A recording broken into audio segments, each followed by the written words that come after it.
I'm stuck in fight or flight mode. What can I do? So, fight or flight is a term that's typically used for the sympathetic nervous system. So, your autonomic nervous system has two separate arms to it. One is the parasympathetic, which is also termed the rest and digest, which is kind of your chill mode state. And then the other one is the sympathetic nervous system, which is also termed the fight or flight, which this is your anxiety, your stress response, your pupils dilate, there's a bear chasing you, your heart rate gets faster, blood starts to pump, and you become ready to go, fired up.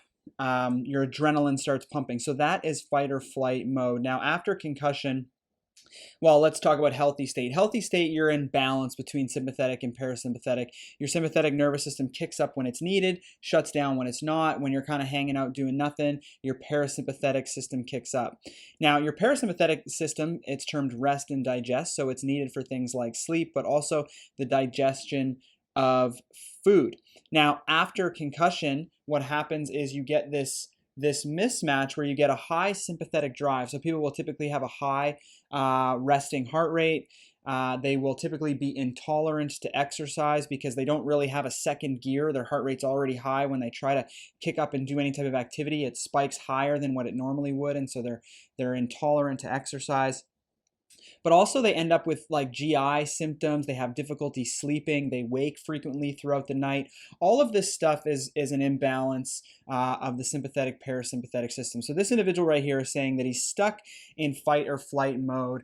What can he do? How can we increase parasympathetic and reduce our sympathetic? And these are kind of on a teeter-totter if you want to think about it that way. So if your sympathetic is up, it's kind of automatic that your parasympathetic is down. So what you want to do to try and offset this balance is think about things that can stimulate the parasympathetic system to try and increase its range on the teeter-totter. So some of the stuff that we use are things that are kind of known as like vagus nerve type of stimulation. So your vagus nerve is a nerve that controls a whole bunch of systems throughout your body, but very much on the parasympathetic side of things.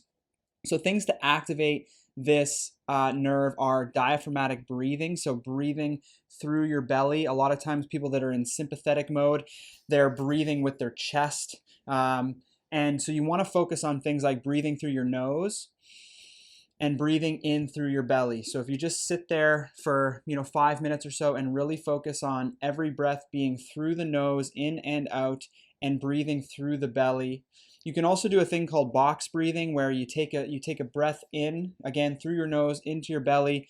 You take 3 to 5 seconds on an inhalation, then 3 to 5 seconds on a hold, 3 to 5 seconds on an exhalation, 3 to 5 seconds on a hold, 3 to 5 on an inhalation, and you kind of think about it like you're making a box with your breathing. That is a way to elevate your parasympathetic nervous system. Meditation and mindfulness, right? When you're anxious and going and your sympathetic system is going, your mind is racing a million miles an hour and you can't shut it off. Mindfulness-based meditation allows you to think and focus on the present moment. So you're thinking about sensations that are within your body. You're focusing on your breathing. You're focusing on sounds that you can hear right now. You're trying to stay in the here and now. Your anxiety and your stress response is usually way ahead of you or way behind you, but you need to focus on the here and now, and that'll help to increase the parasympathetic activity. Regular exercise is another one of these. So getting out, even just going out for a walk can increase, and especially if you're in nature, can increase your parasympathetic activity.